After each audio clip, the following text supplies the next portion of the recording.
Hey beautiful creatures, it's Will from Potato Strong here, taking a walk down one of the streets where I live. It's kind of a semi-rural area. There's some farms and some residential. A lot of people are driving around, sometimes taking wood, selling wood for themselves or for other people, getting it stocked up. They're always preparing, cutting brush and doing a bunch of things like that. But it's pretty quiet around here. I'm just taking a walk. Nice sunny day. I noticed in the healthy food movement, there's different personalities, and I think it's you just have to find people that you gel with. In my case, I'm a little bit older, 44, pretty easygoing. I like simple meals that taste good. I don't really worry about raw or cooked, and a lot of the minutiae that people get sort of tied up in. I just day after day eating fruit, vegetables, starches, legumes, whole grains, day in and day out. Trying to do some, take a walk or do a little bit of calisthenics at home. That's all I do. I'm on the computer quite a bit. There's other people, I call them free-spirited, younger people, fruitarians. There's people that cycle and run long distances, and they want to eat tons of calories, and you just have to find something. Yeah, and also you have to experiment with yourself. Sometimes if you change things, there'll be an adjustment period. But if you're gaining weight, or you're stuck, or you feel bloated, or you have issues, you have to just experiment with things, try different things. Don't listen to anybody, even myself. Just take everybody's opinions and see what works best for you. I stick to, the doctors. I'm looking at Dr. McDougall, Esselstyn, Dr. Bernard, T. Colin Campbell, Dr. Grieger, Dr. Furman, to some extent. I take bits and pieces of each. Jeff Novick, registered dietitian. Just different people, different things from different people, basically.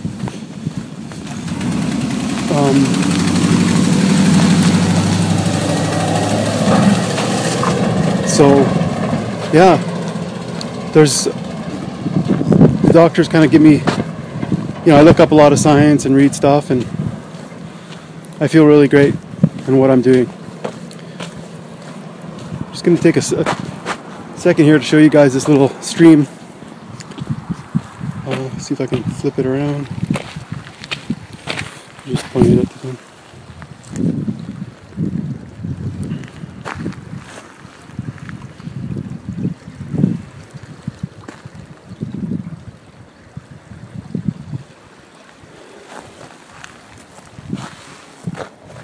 Bunny and I have a little joke. We call that the crick, just because we moved from a city of over 1 million into the country, and we always say we're going to take a walk to the crick. It's a bit downhill from here. On the way back, it's uphill, which is good. Before I started this video, I've got these headphones here. They're Bose noise canceling, because sometimes people are doing lawnmowers and running chainsaws, and there's a highway, a major highway up the street there. This cuts out that, but it's also with the iPhone. I've got some music, but I like peace and quiet most of the time, even though I'm a musician and guitar player. But I was listening to some John Coltrane, Giant Steps, so having some fun with some jazz there, and Bonnie's studying her accounting, and so I thought I'd take a walk and get out of the house. I've been holed up all winter. It's been unbelievable amounts of snow and cold this year. So, just being on the computer, sometimes, I'm a homebody, but I like to get out once in a while. So I'm looking forward to more walks, and I'll be cutting the grass and stuff like that. So nothing crazy as far as exercise go.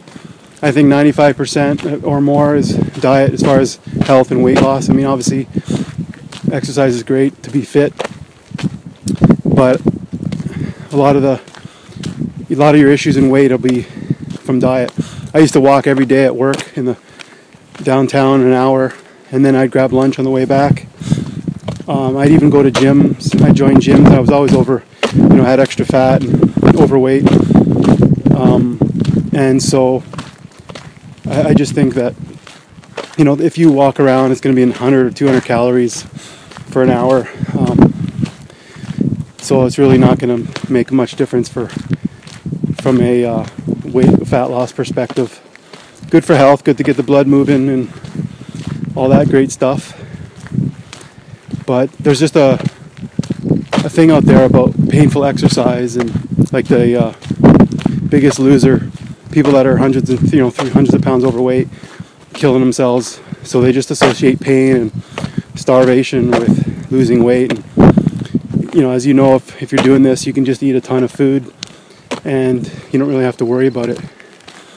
So, yeah, as far as what I was talking about originally, just try to find people that you like and can associate with. There's people that, I kind of liked, and then I sort of got tired of some of the drama and just some of the concepts that I don't really agree with. So, you can ignore certain parts, but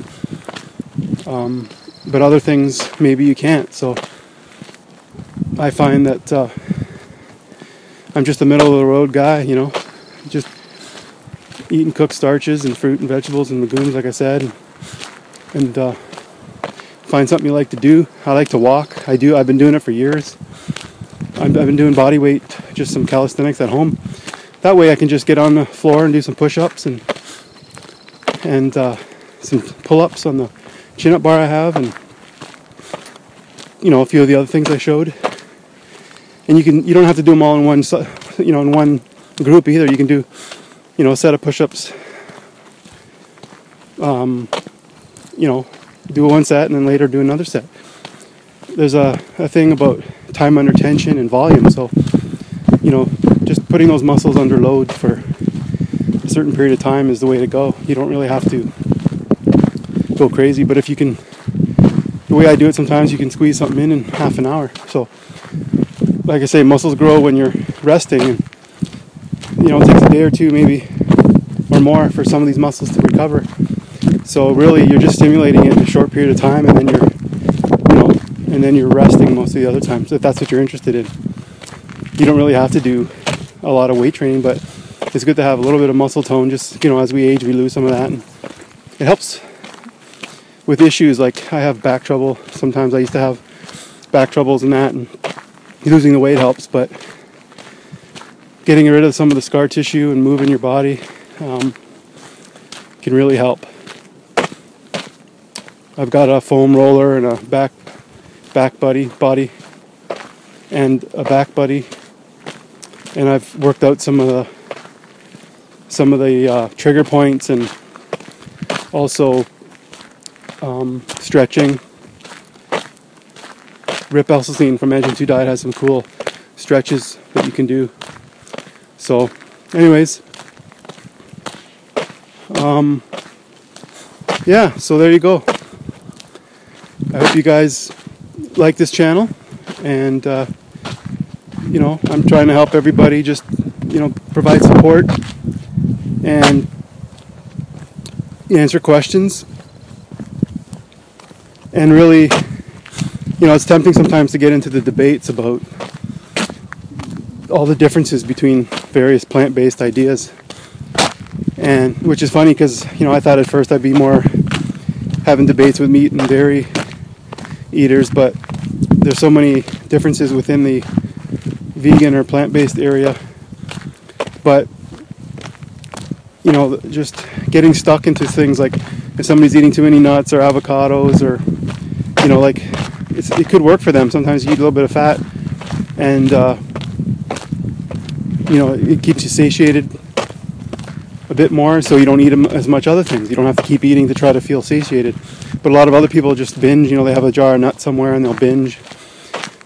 And so these doctors are trying to be careful about telling people what to, what about some of these foods that are a little dangerous as far as the ability to snack and binge. Like, people are practical. Like, if you have a bag of milled flaxseed and you just put it on cereal, you're not really going to overeat it. But if you start making muffins or you have a bunch of nuts, you could just snack on those whenever you feel a little bit hungry. So these guys are trying to be practical, but some people can just take a few nuts in their hand and have that each day, and that's fine. So sometimes they have to deal with the lowest common denominator, in the sense that, if you post a dessert, people might start making that like crazy. Like in the vegan area, because people are so happy they can make things without dairy products and other animal products, there's just a crazy amount, tons of desserts that are really high in fat. And you might see somebody that's really slim cooking a meal, and it's like, well, they hardly ever have a dessert, maybe once in a while, but you just shouldn't turn into maybe a nightly affair having desserts all the time. So it depends on your ability to manage that. I look at it like sort of an addiction. Certain things will kind of trigger that food addiction, the craving, the obsession. So you really have to just see how you do with it. The foods that I eat now, I really love, but I don't tend to trigger that binging. Like, there might be a thought to have some chips or something, or I don't really have a sweet tooth, but sometimes if you make a brownie or chocolate, it tastes so good and you're like thinking about it, it's in the fridge and you want to just eat the whole thing, So I've done that a few times, where I made a black bean brownie or a raw brownie with dates, and I just found that I just scarfed the whole thing down really quickly. It was so good that that's something I just can't do,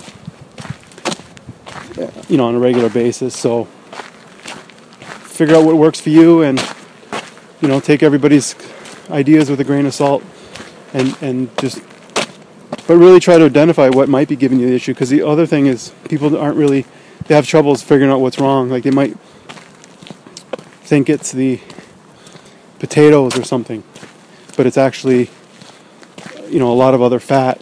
People blame potatoes for diabetes or blood sugar issues, but they're not looking at all the fat that they're eating.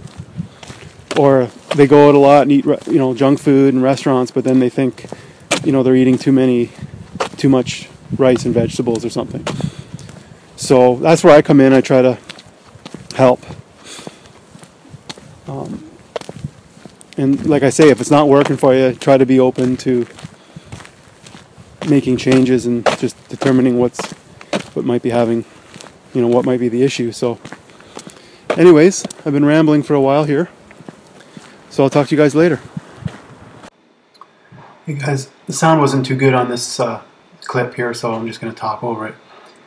Behind me is a field, and the farmer set up some cows a couple years ago, and we used to walk by here a lot and see them, and some of them would look at us, and they always were together in a group wherever they were on the field.